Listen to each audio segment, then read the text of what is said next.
جی بالکل، ظاہر پیر اور غازی پور نبی پاک صلی اللہ علیہ وسلم کے یوم ولادت کے سلسلے میں عقیدت مندان نے گھروں اور مساجد میں چراغاں کیا، متعدد عمارات کو رنگ برنگے پرچموں سے مزین، برقی کمکموں سے منور اور دیگر زیبائشی اشیاء سے سجایا گیا۔ نواحی کے علاقے غازی پور میں مدرسہ جامعہ سعیدیہ ستاریہ جلال العلوم سے جلوس جشن عید میلاد النبی صلی اللہ علیہ وسلم کا آغاز ہوا، جس کی قیادت صاحبزادہ سید جلال شاہ نے کی۔ تلاوت کلام پاک و نعت شریف پڑھنے کی سعادت قاری محمد عرفان نے حاصل کی۔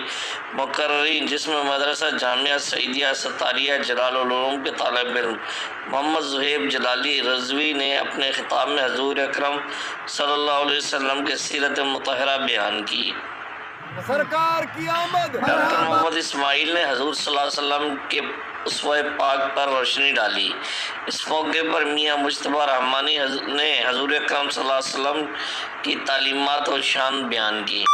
مدرسہ جامعہ سعیدیہ ستاریہ جلال العلوم کے طلباء نے جلوس کی سیکیورٹی کے فرائض سر انجام دیے، جن میں عاشقان رسول اللہ صلی اللہ علیہ وسلم کی بڑی تعداد شریک ہوئی۔ اس موقع پر شرکاء نے درود و سلام کا ورد کرتے ہوئے نعرے بازی بھی کی۔ جی